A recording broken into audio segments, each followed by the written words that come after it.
আজ আমরা আলোচনা করব কিছু সাধারণ স্বাস্থ্য সম্পর্কিত ভুল ধারণা এবং তাদের পিছনের বৈজ্ঞানিক সত্য নিয়ে। আমাদের চারপাশে অনেক মিথ প্রচলিত রয়েছে যা আমাদের স্বাস্থ্যের জন্য ক্ষতিকর হতে পারে। আসুন আজ আমরা সেই ভুল ধারণাগুলো ভাঙি এবং সত্যটা জেনে নিই।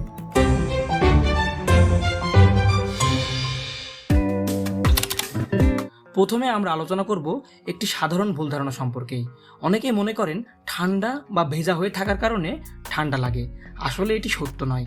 ঠান্ডা লাগা হয় ভাইরাস সংক্রমণের কারণে, বিশেষ করে রাইনো ভাইরাস। সুতরাং ভেজা হওয়ার সাথে ঠান্ডা লাগার সরাসরি কোনো সম্পর্ক নেই।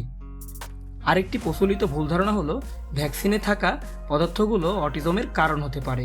বহু গবেষণায় প্রমাণিত হয়েছে যে ভ্যাকসিন এবং অটিজমের মধ্যে কোনো সম্পর্ক নেই।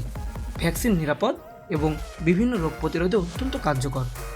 আমরা অনেকেই শুনেছি যে চিনি খেলে ডায়াবেটিস হয়, তবে সত্যটা হলো টাইপ 2 ডায়াবেটিস সাধারণত অতিরিক্ত ওজন, জীবনযাপনের ধরন এবং জেনেটিক্সের কারণে হয়। যদিও অতিরিক্ত চিনি খাওয়া ওজন বাড়াতে পারে, যা ডায়াবেটিসের ঝুঁকি বাড়ায়। অনেকেই মনে করেন অ্যান্টিবায়োটিক সব ধরনের সংক্রমণে কার্যকর। এটি একটি ভুল ধারণা। অ্যান্টিবায়োটিক শুধুমাত্র ব্যাকটেরিয়াল সংক্রমণের জন্য কার্যকর।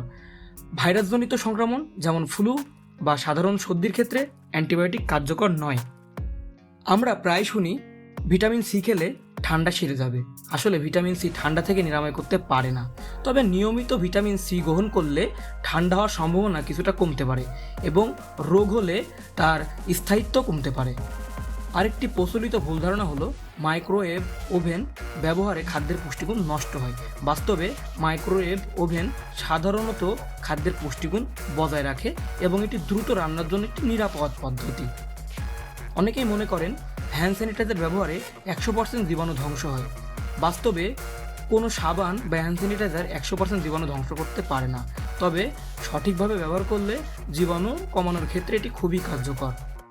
আরেকটি ভুল ধারণা হলো গর্ভবতী মহিলাদের একা একা যাত্রা করা নিরাপদ নয়। বেশিরভাগ ক্ষেত্রে গর্ভবতী মহিলারা দ্বিতীয় ত্রৈমাসিক পর্যন্ত স্বাভাবিক কাজ করতে পারেন, তবে যে কোনো ঝুঁকির ক্ষেত্রে চিকিৎসকের পরামর্শ নেওয়া উচিত। এই ছিল আজকের আলোচনা। আশা করি আজকের ভিডিওটি আপনাদের জন্য শিক্ষামূলক এবং তথ্যবহুল হয়েছে।